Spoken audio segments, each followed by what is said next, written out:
Shalom jemaat Tuhan, bersama saya Pendeta Adrian Sumlang. Hari-hari ini sedang ramai dibicarakan di sosial media, di dalam video-video banyak hamba-hamba Tuhan tentang Kristen progresif ini, terkhususnya menanggapi apa yang disampaikan oleh Pendeta Brian Siawarta di dalam acara bersama dengan salah satu pemuka agama yang terkenal, kemudian dengan Pendeta Yeri Patinasarani di sebuah podcast berbicara tentang ajaran atau konsep Kristen progresif. Dan secara pribadi saya merasa bahwa hal ini sangat berbahaya buat seluruh jemaat Tuhan. Karena itu saya perlu untuk membuat video ini agar kita perlu berhati-hati. Kita tidak boleh langsung menerima atau percaya begitu saja ajaran-ajaran oleh pendeta-pendeta yang terkenal, tetapi kita harus uji apakah ajaran tersebut Alkitabiah dan sesuai dengan kebenaran yang diterima oleh iman Kristen atau tidak. Sebenarnya apa itu Kristen progresif atau kekristenan progresif ini? Konsep tentang Kristen progresif ini memang bukan baru hari-hari ini atau baru muncul idenya, gagasannya di zaman modern sekarang, tetapi memang sudah ada sejak zaman gereja mula-mula atau abad pertama, namun dengan bentuk, dengan nama yang berbeda-beda.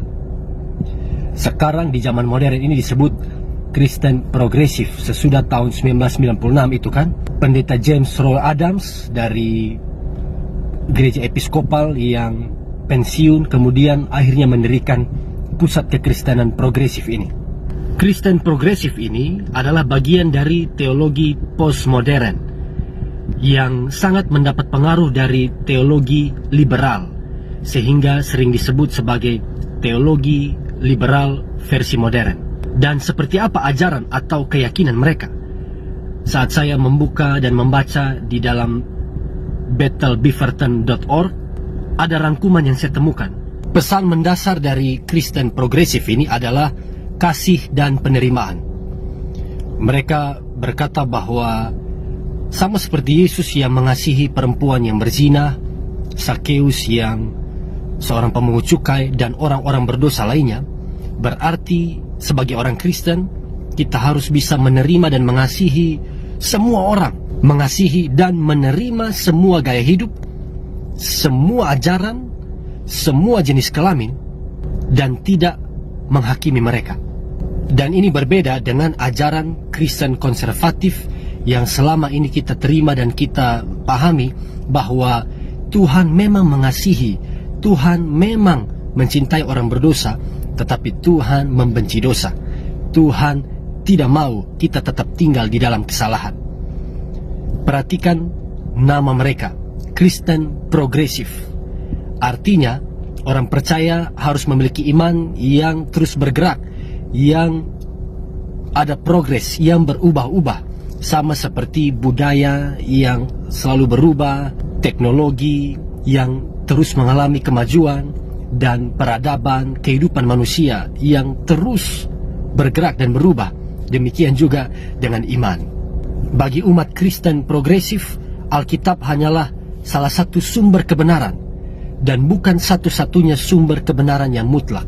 Saat kita menyaksikan video-video di media sosial atau kita membuka TikTok, Facebook, Instagram, hati-hati ketika kita menemukan orang-orang yang mengajarkan hal-hal seperti ini. 3 ciri mendasar dari ajaran Kristen progresif. Yang pertama, bahwa mereka memandang Yesus lebih rendah, atau pandangan mereka akan Tuhan Yesus itu lebih rendah. Apa maksudnya?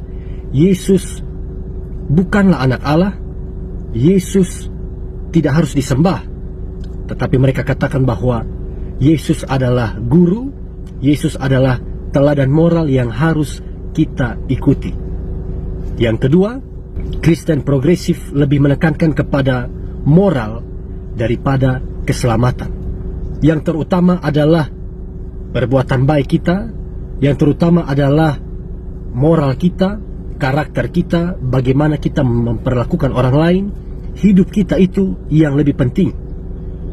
Kita bisa menerima keselamatan dengan usaha dan perbuatan baik kita. Dan yang ketiga, Kristen progresif sangat meremehkan dosa atau kejatuhan. Ya, karena Tuhan penuh kasih, karena Tuhan tidak merancangkan yang jahat, karena Tuhan menerima orang-orang berdosa, berarti ini yang harus menjadi fokus kita. Kita harus lebih menerima, kita harus lebih toleran terhadap kekurangan orang lain, harus terima orang-orang apa adanya dan mengafirmasi gaya hidup mereka. Artinya, dosa bukanlah hal yang serius. Kita bisa mengasihi orang-orang dan menerima kehidupan mereka yang ada dalam dosa. Sehingga saya katakan bahwa Kristen progresif ini adalah toleransi yang kebobolan. Ya, Tuhan mengasihi orang berdosa, tetapi ingat, kasih Tuhan kepada orang berdosa bukan mengafirmasi mereka untuk tetap ada dalam dosa. Waktu Yesus berbicara kepada perempuan yang kedapatan berzina, kita ingat, Yesus mengatakan, pergi dan janganlah berbuat dosa lagi. Dosamu sudah diampuni. Pergi dan jangan berbuat dosa lagi. Sedangkan kebenaran yang harus kita ingat dan kita pegang, yaitu yang pertama, Alkitab atau firman Allah adalah otoritas tertinggi dalam hidup orang percaya. Bukan pengalaman, bukan tradisi atau ajaran manusia, tetapi Alkitab. Sola Scriptura, hanya oleh Alkitab atau hanya oleh firman. Yang kedua, Yesus Kristus adalah anak Allah yang turun menjelma menjadi manusia untuk mati menyelamatkan dosa kita di atas kayu salib. Yesus Kristus adalah satu-satunya jalan keselamatan dan kita harus menyembah Dia. Yang ketiga, moral baik dan perbuatan-perbuatan yang baik adalah buah dari keselamatan yang sudah kita terima oleh karena kasih karunia di dalam Tuhan Yesus Kristus. Jangan dibalik ya saudara. Jadi penting untuk saya dan saudara berhati-hati. Jangan cepat-cepat menerima ajaran-ajaran yang berkembang hari-hari ini. Uji dengan firman Allah. Dan saya mau katakan bahwa Kristen progresif ini sebenarnya bukanlah Kristen sama sekali. Tuhan Yesus memberkati.